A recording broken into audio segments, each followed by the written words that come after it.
What's going on, guys? It's your boy John the Liquidator coming back with another video. So it looked like WNBA fans is pointing fingers at Christie's size and Caitlin Clark teammate for the Mercury 31-4 run.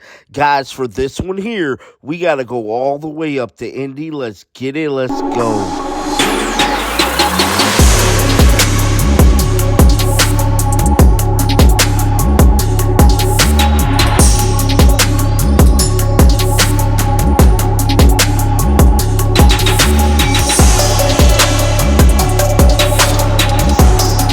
The Indiana Fever definitely picked up the dub yesterday, but the game did not come without controversy. A lot of Indiana Fever fans is mad over Christie's size and none other than Erica Wheeler over the 31-4 run that the Mercury had late in the third quarter. The run definitely had fans stunned sitting in Gamebridge, and I'm telling you guys right now, it was not a good feeling if you was on the Indiana sideline because temperatures was flaring. Caitlin Clark was getting frustrated with the turnovers.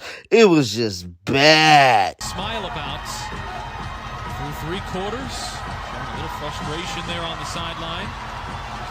Fever coach Christie Sides gets slammed for sabotage following awful performance. The Indiana Fever had a roller coaster of a game against the Phoenix Mercury as they nearly blew a very big lead. In fact, this would have been one of the biggest comeback victories in WNBA history had the Mercury completed. They went on a 31-4 run. Despite the rocky game, Caitlin Clark still had a fantastic performance, making history yet again.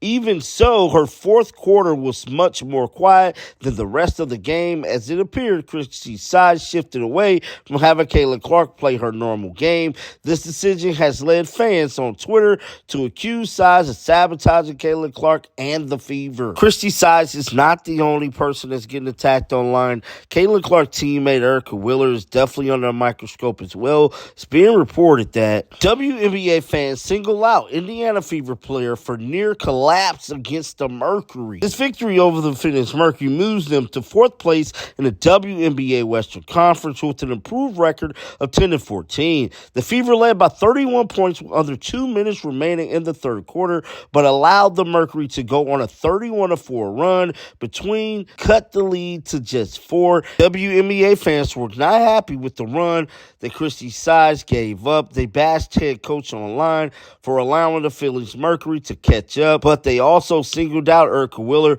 for being detrimental to the team in the second half. Erica Wheeler played just 9 minutes during the game, but she had the worst plus-minus on the team with -16. She also recorded 2 points and 1 assist. And I'm telling you guys right now, this is the first time fans is winner Erica Wheeler.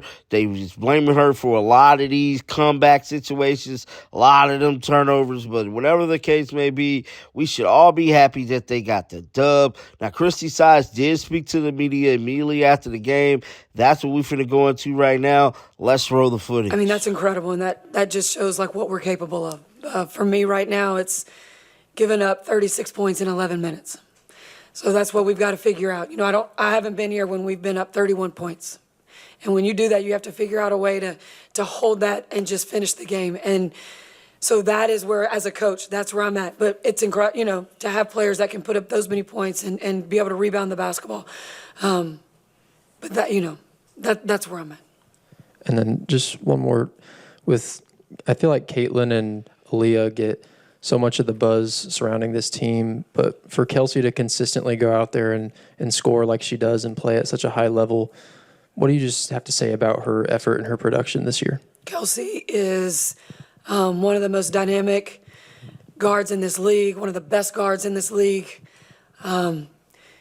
She is playing so efficient right now with the players that are around her. She comes in she is a professional basketball player and does her job every day. Really proud of her consistency and what she's done for us. But yeah, just a dynamic guard that can get downhill, create, and then, you know, finish at the rim, kick to shooters. Like, she just collapses the defense. Matt and Chloe. Yeah, Caitlin had another 13 assists tonight. It just seemed like she was making some really remarkable passes. Did you notice maybe a step up or more dynamic passes, just improvement from that aspect of her game? Yeah, I don't know if it's more dynamic or more. I think she just does what she does. I mean, she's got the ability to draw, several defenders, and she has got a crazy eye for her teammates and where they are and moving and able to make passes that some people, in the first half, my gosh, she dropped 2 down to some post players. I don't know who could have made that pass. I mean, that's just what she's capable of. Go Chloe, then we'll go in the back. Yeah, you mentioned those 36 points in the last 12 minutes. Just what can you take from that to improve for Sunday? Yeah, I mean, that's our defense. It started with us not handling their zone very well. They went zone, and we just kind of we didn't take wide open shots. We were getting wide open shots. We weren't finishing them, and then we weren't getting back and guarding. Like we just couldn't get matched up with who we were supposed to. And then I told them at the end of the third, like, these guys can shoot the basketball. They have the ability to put the ball in the hole. They can get a lot of points. Kalia Copper's an unbelievable player. She made things happen for them. So that's just us being up 31, able to finish out a game the way we should have, and that's just what we need to talk about and figure out. Go in the back. Hey, Coach, this is your last home game in over a month. I know you got your 2-game road trip to cap off before the break actually goes on, but what does it mean for you and for this program to have such passion rally behind this momentum that you're starting to gain? Yeah, we're just constantly trying to get better. That's our goal. As a young team in this league, the goal is just to get better. And to when you do things like what we just talked about with letting them score 36 points, like, we've got to figure out how to not let that happen. I mean, we haven't been in this position where we were up 31, but you can't let that kind of lead go. Especially, I mean, they cut it to 6. I mean, that's just unacceptable. So we have to figure out how that happened and not let that happen again. Kelsey. You said before the game you wanted to see what you saw in that fourth quarter on Wednesday in this game, and you started on such a fast jump. How satisfying was it to come out with a lot of energy? Yeah, no, that's what I told them. These guys, I told them they were hungry in the fourth, and we had to continue that for these 4 quarters. And I think we really did that for 3. Up until like the last 2 minutes of the 3, I think that's where we were. But yeah, I mean, that is the energy and focus that you have to have, and you have to sustain that for 40 minutes. Like, you can't have the drop-offs.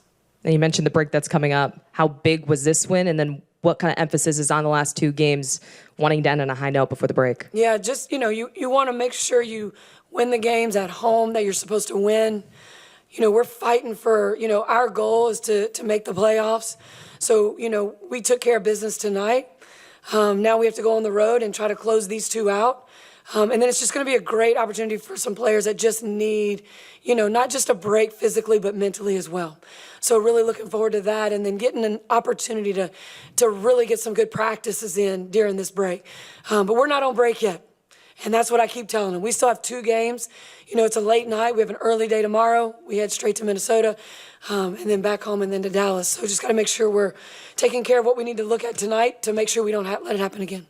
Finish Dom, Chloe, then Matt. Yeah, Coach, it just feels like Wednesday and today were polar opposites. First 3 quarters good, last one bad, and vice versa. Just kind of like Jekyll and Hyde, even with the questions, feels like what was good and then what was not so good. What do you, I guess, place more value on, and what contributed to both in this game, I guess? I think our defense in the first 3 quarters up until the last 2 minutes, I think they went on an 8-0 run just into third.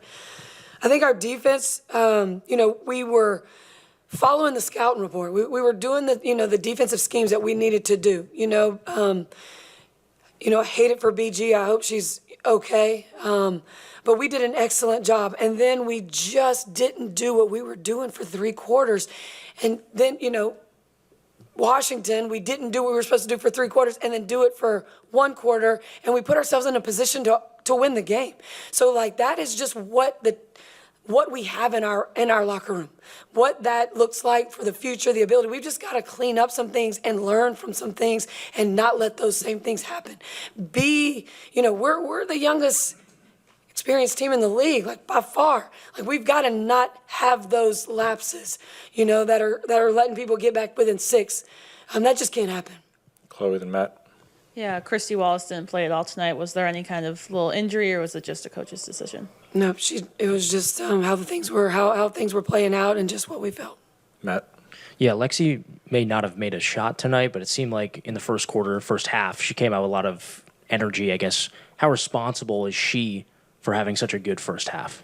Alexi, just like I said, whenever I have the opportunity to talk about her, she is going to give you deflections. She's going to, she's going to guard the best player on the court. She's going to, she's going to try to take charges.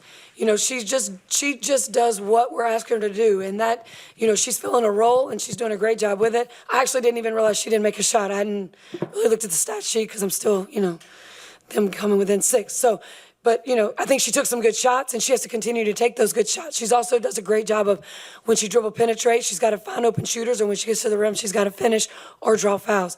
But she's just active and aggressive, and that's always going to, benefit when you're that. Get down in the comment section. Let me know your guys' thoughts about this game. Keep them Bills on because I'm going to bring you the news. And until next time, man, shake the haters off. I'm out of here. Peace out. Shake the haters.